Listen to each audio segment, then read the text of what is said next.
welcome to the latest edition of the Talking City podcast with myself, Alex James, and Chief City writer Simon Bajkowski. We'll be getting stuck into the first podcast of the international break, reflecting on Brentford and sort of the last few weeks and City's improvement and unbeaten run. But before we do, a quick word from our sponsors, NordVPN. To get the best discount off your NordVPN plan, go to nordvpn.com/Talking City. Our link will also give you 4 extra months on the 2-year plan. There's no risk with Nord's 30-day money-back guarantee, and the link is in the podcast episode description box. There we go. Formalities over. Hello. Are you well? Hello. Yes, I'm very well. How are you? Yeah, you look full of smiles. Actually. Yeah. I've been to the gym this morning for the first time in a good few weeks, so got those endorphins pumping through me still. Bench pressing or cardio? Just cardio. Yeah, I mean, I've done enough on my arms over the years, so don't need it. Don't need any more on the arms. It's all the typing you're doing, you see, on battering away. Yeah. It was less work for Brentford than Monaco. Monaco was the hands were going a bit when Monaco scored that equaliser, but Brentford was all in hand, quite comfortable in the end for Manchester City, I thought. Yeah, obviously really good first half. Could have probably put the game to bed.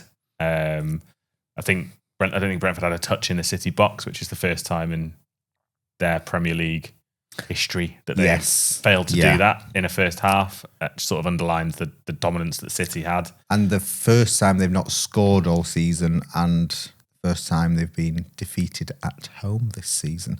I saw a stat before the game saying that City had led for 2 hours in their last 2 away games and not won.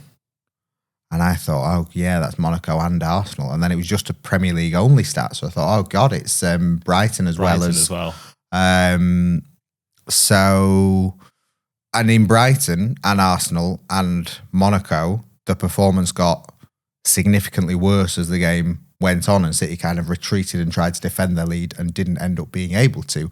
And against Brentford, they were definitely worse in the second half and had City retreated and tried to defend their lead, only this time they did.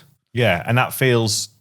I mean, it wasn't a must-win game, but that feels significant to me to come away having not played at your best in the second half with all that recent history of conceding late. It's really hard because it's intangible, but I mean, everyone seems to be saying about Liverpool now, so let's do it for City. Like, it feels like so much of their issues and how successful their season will depend on mentality. And it sort of dawned on me the other week that you've just got like half a squad who's got the scars of last season, and the other half who are completely new to the City and don't know what City they're walking into. Like, we'll get on to Nico Gonzalez, but like, what a crazy introduction to a club that has been so stable for so long that he's had in the last 9 months. But like, City will have had the struggles of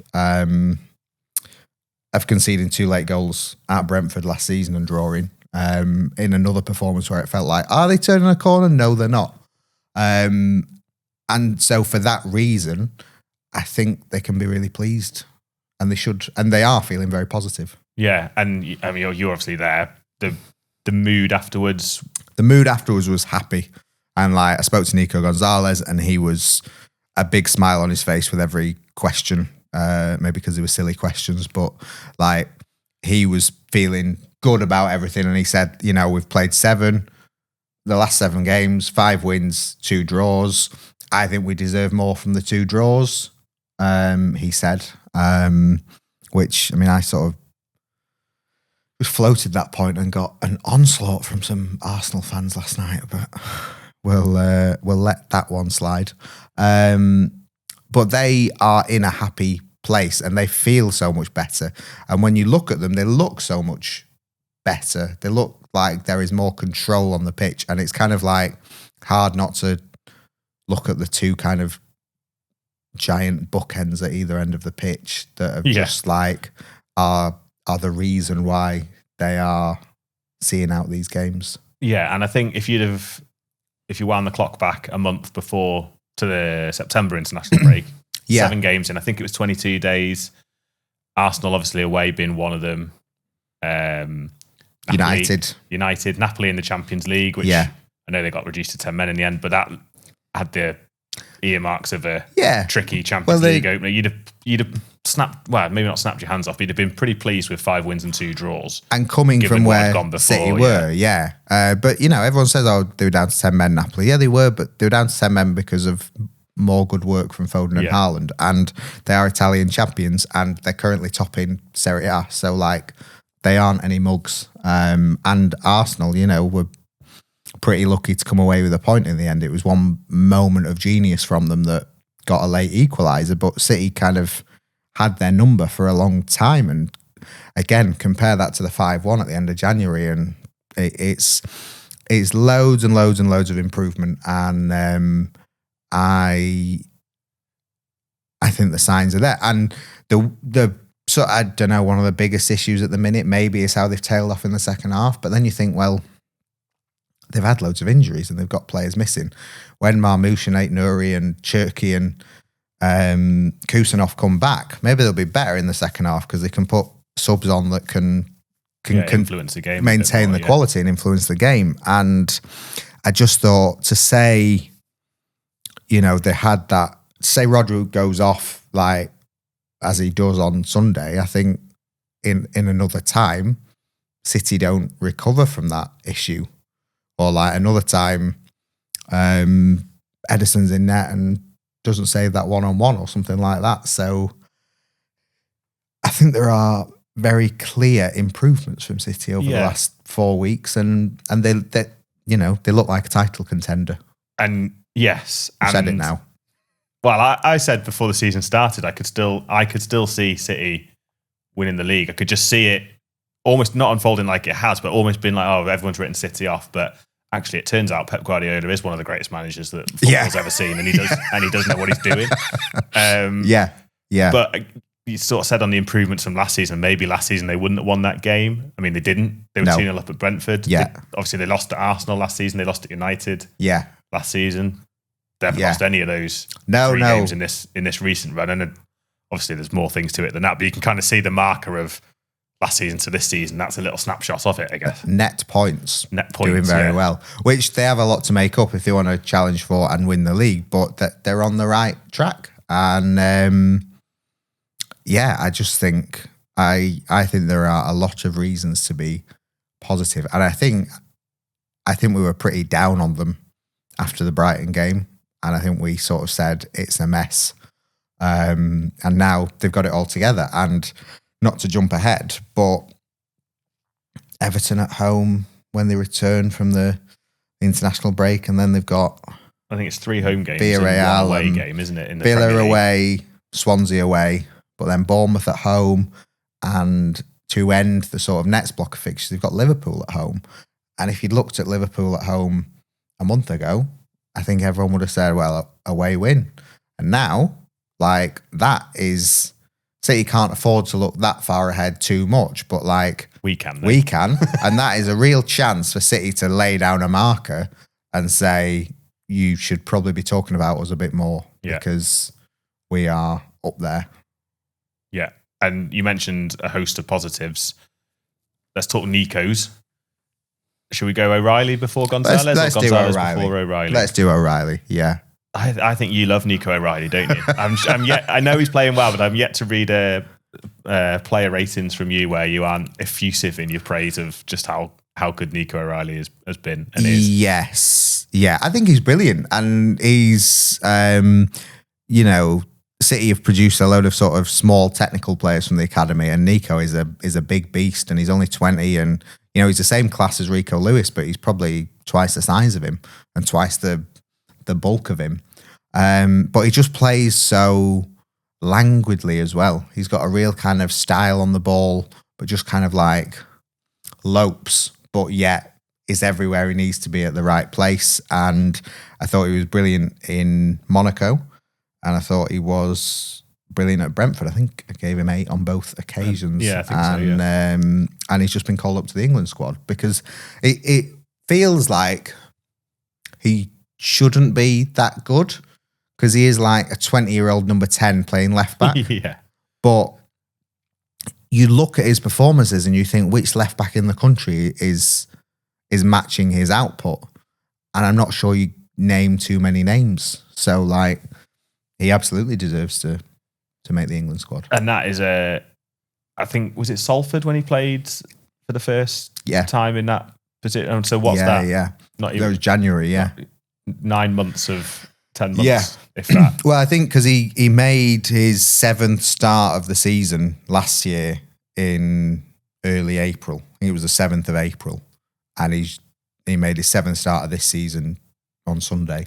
Played 7 in a row. And the 7 in a row are 7 unbeaten. Like Pep said it, City hardly ever lose when he plays. Like it can't be a coincidence. When he came into the team, it was at Bournemouth in the FA Cup in the second half, and they turned it around from 1-0 to 2-1, and they kind of never looked back again for those 2 months, and he was so important to the team again. Do they have to find a way to keep him in the team, or is he now first choice left back? Yeah, it's a funny one because obviously Aït-Nouri got a lot of praise when he started and is. And I mean, I asked Pep around the Huddersfield game. I sort of said, is it a chance for him to push up and play inside? And he was like, well, it depends on injuries. Like if Aït-Nouri plays, then we can push him up. But if not, he'll have to stay left back. But the longer he keeps on impressing at left back, is it like, you are a left back now, forget. And sort of Rico Lewis is... He's not started a league game since Spurs. And Rico has always been pretty clear for about a year or 18 months or so that he wants to play further up the pitch as an 8. And sometimes he gets that chance, but it feels like he's kind of fallen down the right back pecking order as he wants to kind of play further up the pitch. So that is kind of a bit of a... He's still very young, but it's a bit of a warning that like if maybe just keep in the team first and go for your position. Again, remember that you're kind of only 19, 20, I guess. Yeah, if Pep thinks you're great at left back, then sort of go along with that. But it is a real battle now for Ryan Aït-Nouri to get back in the team because O'Reilly's been class. What's his... I presume you've spoken to him before, haven't you, Nico O'Reilly? And what's his kind of character? Is he just... He strikes me... I think I've spoken to him once, but he strikes me as someone who sort of just takes things in the stride and... Very chill, very calm. You wouldn't be surprised if he does play for England against Wales or against Latvia, that he will just kind of seamlessly adapt to international football. I realise Latvia isn't necessarily it's not a test against. I mean, he Premier League level team. Yeah, he just comes across as a bit of a sponge, and he's also got that Cole Palmer. I know Cole Palmer gives sort of like iconic interviews, and O'Reilly's not like that, but he has that same like, you're like, oh right, it's an international debut, and it'll be like, it's just the game, isn't it? Like, you just sort of go out and kick a ball and then come back in and go home. It'd be that kind of like nonchalance, which you sort of see on the pitch as well. But he's firmly grounded. With his family and his background and everything, and I don't think he's going to get sort of swept away by an England call-up. Yeah, and his sort of rise and Foden's rejuvenation, they're two real feel-good factors for me for City, because they're both Manchester lads as well, and they've both... Well, Foden obviously has overcome a really difficult campaign on and off the pitch and looks to be really enjoying his football again, and Nico O'Reilly's come through, and that...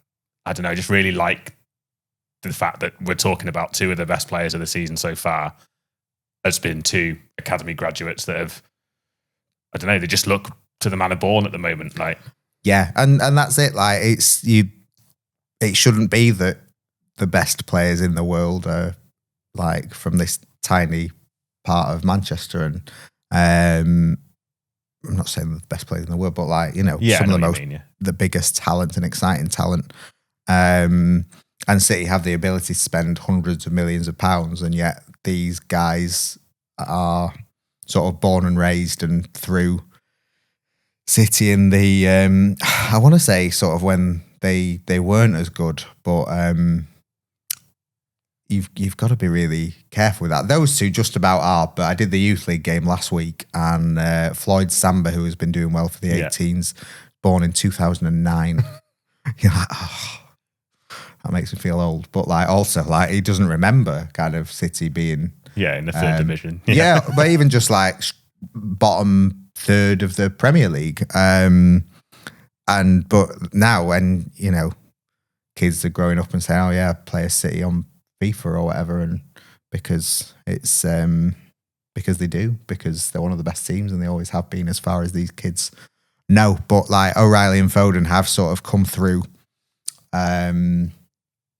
the academy and done amazingly well, and yeah, I think it does mean more. Nico's got his own chant with the fans, and Foden never has had that great chant for England, didn't he? The can't start a fire for the Euros, which just went crazy for the Euros, and then it's kind of never been heard again. But yeah, like every City fan will be happy with the performances, but they'll be even happier that two local lads have been sort of central to the improvement. Yeah, and from one Nico to another, who you also spoke to yesterday, or after yesterday as we sit here, but after Brentford. Yeah. Nico Gonzalez, who I don't quite know I don't know whether to have loads and loads of sympathy for Nico Gonzalez. Yeah. Or whether there is a bit of a point to be made as to he hasn't quite maybe adapted as quickly as he could have done. I have a lot of sympathy for Nico Gonzalez, both on Sunday and generally. I asked him, because Rodri basically went down after 20 minutes and said, "No, I'm done." Nico Gonzalez said he nearly fell over. He was told to get ready that quickly, basically. He was trying to get his sort of his kit on and half his kit off and everything, and was sort of nearly tripping over himself. It was a bit like probably when you try and get changed after swimming or something like that. He's just like flailing about. But I have a lot of sympathy. He's trying to play the Rodri role, which I don't think is his best role. I think he's better. I think he would be better kind of providing competition for Reinders, and I think that would also help Reinders, because I think there's kind of a growing feeling among people that like, what does this guy have to do to get dropped? Yeah. Not that I think he's played particularly badly, but like I don't think a bit of extra competition would hurt him, and a different kind of player.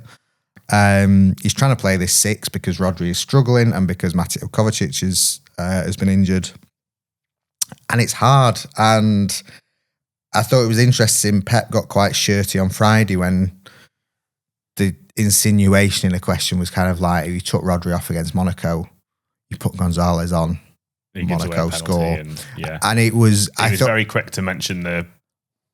Was it ball recoveries? Yeah, but I thought that was really interesting that he basically said, I think Gonzalez had more ball recoveries in 30 minutes than Rodri had in 60. And yeah, Rodri hadn't played very well and Gonzalez had played quite well. But then the penalty, which I don't think was a penalty, is given. And, all he can do is smile about it and say, I'm trying to get better, and I think I'm getting better, and I think I'm playing quite well. It's just that it's such a demanding position, and Pep is so demanding, and I think he's only demanding because he sees that Gonzalez could get better. Yeah. But it does feel like every time he plays, you basically watch the manager hammer him from the sidelines and sort of shout every time he gets the ball and things like that. And that is unfortunate for him, and it's unfortunate that he's trying to cope with sort of the expectations of the Rodri role. Like I think he looks very much like Rodri did in his first year, and when all of us were saying, how do you replace Fernandinho? Except it was kind of the acceptance that Fernandinho was on his way out, whereas Pep's saying, "Oh, give it 6 months and Rodri will be back to his best." The thing with, I guess Kovacic can have a say here as well, can't he? In the sense that I know he's not played yet, but he's now back and available and is more of a natural sitting player. And the thing with Nico Gonzalez is something like Monaco, that that's happened to Nico Gonzalez because that's just the way it's going for Nico. Nico O'Reilly wouldn't happen to Nico O'Reilly. Yeah. But the same happened to Chelsea-Liverpool, didn't it? United, Sesko high foot, got given as a penalty, then overturned his no contact. So how is that any different to And I think that Monaco? Pep clearly, obviously, will rate Nico Gonzalez, and you do feel like the perception of maybe people who only see the chats after at Huddersfield or only see the game, I guess, on telly. Yeah. And the fact that he's always seems to be on at Nico Gonzalez. Yeah. And then perhaps don't see, for example, Friday's press conference where he kind of defended him like you would your own son, if you see what I mean. He did, although he does have a tendency to, it's almost like the more fiercely he defends you in a press conference, the less time he's going to give you on the pitch kind of thing. And the jury is still out on Gonzalez because we don't know, but I think part of why we don't know is because he's being asked to play a role that he's not used to and a role that doesn't entirely suit him. And I think he's being asked to play that because of injuries. Yeah. And you look last season and Ilkay Gundogan got a bit of a battering for his performances, and a player as experienced as he is, who has played six a lot and played six for City, still doesn't really like playing six, and still whenever he was asked to play six there was a bit of like do I have to, and looked a lot better when he was pushed further up in the final few months of the season, playing in his more natural position. So I think we do still need to give Nico Gonzalez a lot of slack. Yeah. Is there an argument then for giving Kovacic a bit more game time? I'm not saying just drop Nico Gonzalez completely, but play Kovacic as the six, maybe rotate Reinders out as and when. I think give so. Nico Gonzalez a bit more of a go going forward. Obviously, a lot of this depends on Rodri. We'll come on to Rodri in a sec. But I think it's team. It's getting used to being in the team and among teammates and who goes what where, and even I think he will be better playing six for more games further forward and things like that. So I think the more he can play, the better. Because it does feel like, with the exception of right back, City have got, when everybody's fit, have kind of got a pretty settled team now. And Rodri, you spoke to Rodri after Brentford, doesn't seem to be too concerned about his injury, or he's certainly putting on a brave. We're always very happy when a player agrees to speak to us. He wanted to speak to us, I think, just to allay fears. I saw him going over to the fans after the final whistle, and he was really sort of like walking over with a purpose. And you thought, well, he's not. He was nearly on the pitch at one point. Not like he's limping his way over. In the last 10 minutes, he was jumping up and down there. But you can't a walk is very different to running at high speed and things like that. And so it's the man who's been to the gym this morning. I'll walk. But he said, absolutely feel fine. He was like, my muscles feel fresh. I just felt something in my hamstring like I felt in the Euros final. So this is pre-ACL. Yeah. And thought I need to sit down immediately and not stretch it anymore so that I don't do any more damage to it. And Guardiola didn't look that impressed when he had to come off. And I think City are having to listen to Rodri on this. And, are you fit to play? Do you feel fit to play? I thought it was interesting in Pep's shirty answer about Gonzalez on Friday. He said, Rodri's injury, Rodri's knee after training before the Burnley game, which he missed. So his knee after training was bad. And Pep will often repeat himself, and sometimes you think it's worth transcribing and sort of putting into pieces, and other times you take out the repetitions. But in that case, you felt like bad was significantly worse than just bad. 3 times as bad. 3 times as bad, like seriously bad. And in which case he sits out, but then he's obviously gone off against Monaco after an hour.